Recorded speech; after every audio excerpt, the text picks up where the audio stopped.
5 anime and manga characters for those who want to better understand asexuality and aromanticism.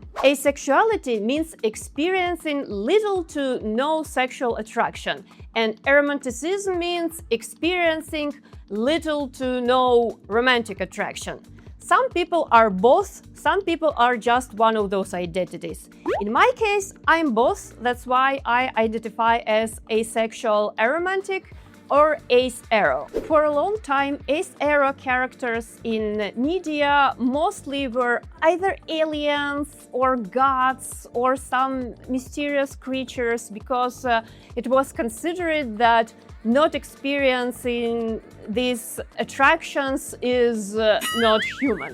But in recent years, there are more and more characters in Japanese anime and manga who either directly identify with asexual and aromantic labels or act accordingly to the descriptions of these labels. So in this video, I will introduce you 5 characters like that. Shouko Tanimoto, The Case Files of Jeweler Richard. The Case Files of Jeweler Richard is a novel series with 1 season of anime adaptation and with an ongoing manga adaptation. Shouko Tanimoto was introduced as the love interest of main character Seigi Nakata, and from the very beginning, you can tell she wasn't interested in romance at all. Tanimoto really likes jewels and minerals. It's her favorite topic. She used to be in a club at school, and since Seigi was working in a jewelry store, that's how their bonding started. At some point of the story, she actually directly tells Seigi that she doesn't understand romantic love, so she tried to get into an arranged marriage. She was thinking, oh, if it's just, pretending and maybe I will fall in love eventually with someone. She was forcing to do this so much because she was trying to understand people with romantic and sexual attractions, while for her it wasn't a thing. But then she also declines the idea of arranged marriage, and it was her last appearance in anime. But in novels, her asexuality and aromanticism got further development. But I think my favorite part of her character is how she rejected Seigi's love confession. You see, I have no idea how to be a girlfriend, but I do know how to be a friend. I really like you, Seigi. I want to be there for you. And from the very bottom of my heart, I want all of your struggles to work out well for you in the end. So I want to make sure I do right by you. But if we were to start a romantic relationship, I wouldn't have the slightest idea what to do. So that would put me in an awkward position, and it'd be such a shame, because I want to be able to do more for you than that. And that's why I'd rather be your friend. I love this rejection so much because it shows that while you cannot experience romantic love, you still deeply care about people you like. Tanimoto, she wants to be honest with Seigi and to show him that's the best option for both of them. If they're together, Seigi will force her into an awkward situation, and she couldn't be the best person for him. And also, she will not be happy if she decides to act on feelings she doesn't actually have. I think it's a very nuanced and it's a very beautiful thing to understand that people, even though they don't love romantically someone, they can care, and they care a lot. Aoyama Yuri from I Think Our Son is Gay. I Think Our Son is Gay is a very cute and wholesome manga about Tomoko, a mother of 2 sons, Hiroki and Yuri. Tomoko noticed that Hiroki, the older son, probably liked boys, and the story is told from her perspective. Yuri is not the center of the story, it's about Hiroki, but his journey throughout it as asexual and probably aromantic too was written very well in a subtle way, yeah, but it was like directly confirmed in the end of the manga. Throughout all manga, Yuri was always surrounded by girls, but he never tried to date anyone, he never expressed any attraction or affection, and sometimes people were telling him that it's a little bit strange. And since Yuri has his brother and he can tell how it looks when you not attracted to girls but attracted to guys, Yuri can tell that he doesn't feel any of those at all. When Yuri started high school, he was Googling what is asexuality, what does it mean, and at his school, he heard a girl saying, "Oh, I'm asexual." And he reached out to her and told her that he wants to know if he is asexual too, because he doesn't know it yet, but he wants to know more. And I'm really happy that this story uses a label asexual directly. It's not just a vague description of things. Yuriko from I Want to Be a Wall. Yuriko from I Want to Be a Wall is not just a representation, she is just like me for real. She doesn't understand or feel romantic attraction, she doesn't understand or feel sexual attraction, and the most important thing for her is her favorite boys love ships to be happy. And also she's not a side character. She is the main character of this story about how she married a gay man, so both of them can live in peace because society was pressing them to get into this type of relationship, though none of them wanted them. Her partner knows she is ace-aro, she knows he's in love with his childhood friend, and they decided to give it a try and to live together and to see how it goes. And in my opinion, it went pretty well for both of them. Yuriko and her gay husband Gakuroto get along pretty well, and the story explores a lot about her life as being asexual and aromantic, how she was rejected by people who were telling her that she's very weird. She also had pressure from her mother, who's telling, "Oh, you're married now, you have to have children." And also, what was important for me, again, it explores a person who doesn't like to have romantic relationship in real life, but enjoys it a lot in fiction.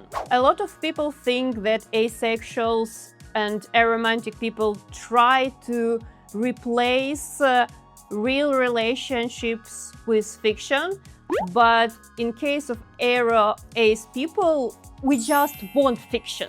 We don't want to replace anything from real life, we just want fiction. And Yuriko is a great example and representation of this part of ace-era community. Yatora Yaguchi from Blue Period. Blue Period is a seinen manga that has one season of anime adaptation. I have Ukrainian edition of this manga. And if you watched only anime, I definitely recommend to check out the manga, because anime showed you only the most boring part. The Yatora, main character of the story, he really wanted to get into Tokyo Art University, and he did. And the most interesting part of the story happened after he was accepted into this university. While I was reading manga, I had a headcanon that Yatora is somewhere on asexual and aromantic spectrum, because throughout all the story, he always puts art above anything in his life.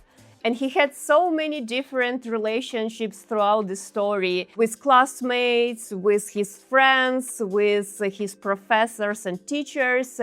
but he always was more interested in art than in romantic relationships. The closest he had to something you can call a romance was his affection to his Mori-senpai, which later was revealed it wasn't like romantic love. It was his affection for her as an artist, as inspiration, and it was like a big deal for him when later in manga she said she doesn't want to be a professional artist, she wants a regular job, and for some reason he thought she's going to stop doing paintings, which she never said, and it was like a huge tragedy. So he wasn't worried about her not liking him romantically, but her stopping creating art. And even later in manga, it's almost confirmed that Yatora doesn't understand romantic love. Manga has an arc when Yatora noticed that his college classmate started to have a crush on him. And he didn't like it. And not because there was something wrong with the girl that liked him. It's the opposite. She's very nice, she's very kind, everyone around also liked her. The story had a flashback to a middle school trip to Kyoto, where Yatora was hanging out with a classmate girl, and he even bought a paired keychains with her.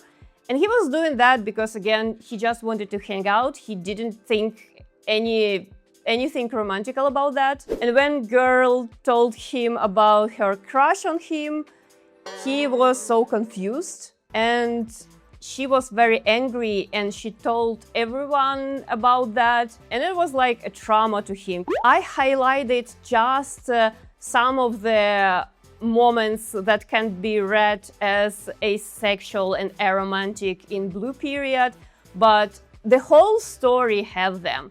So if you want to understand Ace era people better, differently read the whole Blue Period manga. Arita Kazuomi and Takeda Torahiko from Kemutai Hanashi. So I said this video will have 5 characters, but I lied. It will have 6 characters. Because both characters of Kemutai Hanashi are definitely somewhere on Ace era spectrum, and this story explores how people like that can have relationships, can live together, and they want to be special to each other, but they don't want to label it as romance or as anything. This manga is about Arita and Takeda. They used to be classmates, then they met as adults by accident, and at some point they started to hang out with each other, and Takeda suggested them to start living with each other. He was like, oh, I like being around you, and it seems you also enjoy my company. Let's just start living together. And for them, there were no hidden meaning behind this decision to move in together. They just like walking around together and watch flowers in bloom and talk about flowers. They like having meal together. They like long conversations and sharing their chores. For them, it's just what they want to do. But as soon as they have to talk about their relationships to other people, there's always some misunderstanding. People try to label that somehow. Oh, does it mean you like men? Or the other guy likes men? Or is it about you guys just hanging out with each other until one of you fall in love and then go to their partner and live with them, not with you? There are so many stigma and there are so many assumptions about their relationships from outsiders. So sometimes for both of them, it becomes like they're drowning. They like, if people want explanation so much, why they don't want it? Like, are they really weird because they're really fine with what they have? And this is going to be a rant right now. I experience it all the time. I have a lot of close friends and it still happens. It didn't stop. It still happens throughout all my life There's always people, always outsiders who are like, oh, is this your girlfriend? Oh, is this your boyfriend? Oh, why not? Are you in a situationship? Oh, I was sure you were together. Oh, what do you mean you're not together? Oh my God. Just let us be, come on. So while Arita and Takeda don't label their identities or relationships, if you want to understand people on ace-aro spectrum better, you definitely need to read Kemutai Hanashi. So I hope you learned something new from this video and now you have some new stories to watch or to read. If you enjoyed this video, smash that like button, subscribe to the channel, leave me a comment. I make videos about Japan, anime, manga, boys love and my life in general. I'm already working on my next video, so I'll see you in the next one!